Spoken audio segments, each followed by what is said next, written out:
Mas o que a gente quer saber mesmo é a eficácia de uma comissão parlamentar de inquérito. Vamos conversar então com o professor da Universidade Federal de Pernambuco, Marcos André Mello. Professor, muito bom dia para você.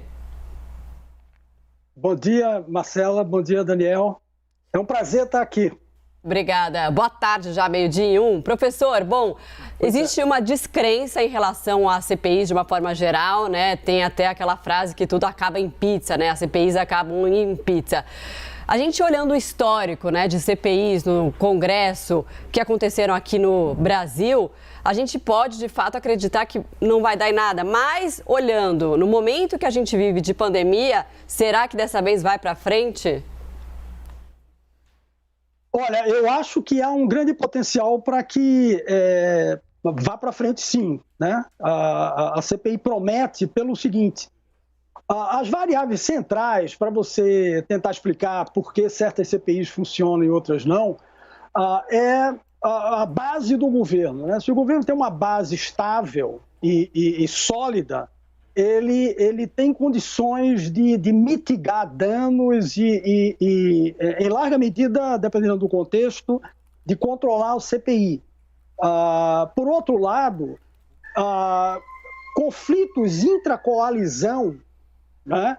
Mesmo quando existe uma coalizão majoritária, né? Uma base majoritária, se há conflitos e fogo amigo, como a gente teve no caso do mensalão com Roberto Jefferson e mais recentemente com Eduardo Cunha, né, em que um próprio membro da coalizão passa a operar, né, contrariando o governo, aí a questão pode desgringolar, né, digamos assim, a CPI. Obviamente, se há um escândalo ou se o tema tem grande saliência na opinião pública, e obviamente a Covid é o tema quase que exclusivo do país no momento, né? Trata-se de uma calamidade, de uma emergência. Então, nós temos um governo que tem uma base instável, não é? Que depende do tema e das questões, ela tem alguma efetividade para o presidente, mas em muitos outros não tem, né? Então, essa instabilidade é algo importante e, sobretudo, temos aí a questão de um tema explosivo. Então, por isso eu acredito que não vai dar em pizza, não. Professor, o senhor tem números sobre as CPIs no Brasil? Quantas vingaram? Quantas deram em alguma coisa? Quantas deram indiciamento? Qual que é o histórico que a gente tem das CPIs no Brasil para a gente até trazer isso para as pessoas, para a gente até entender se terminou em pizza é uma frase verdadeira? Tá, se a gente pegar toda a experiência democrática brasileira de 46 para cá, não considerando o regime militar, a gente tem um quadro em que 1/3 das CPIs sequer foram instaladas, né? Então, essa é a primeira barreira. A segunda barreira é se a CPI vai ser concluída, ok?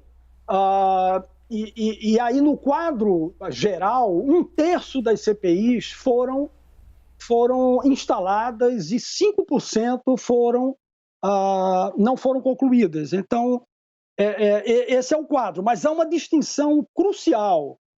O período da década de 40, 50 até 64 é bem diferente do pós-88, esse período de 30 anos para cá, mais ou menos, da democracia brasileira. Atualmente, o governo pós-88, né, o governo tem tido uma capacidade muito grande de controlar CPIs. Isso ele faz através de quê? De controle de relatorias, presidências. Mas mesmo com o controle, com a presidência, por exemplo, a CPI dos Correios, que é a CPI do mensalão, né, ela era presidida pelo senador Delcídio Amaral.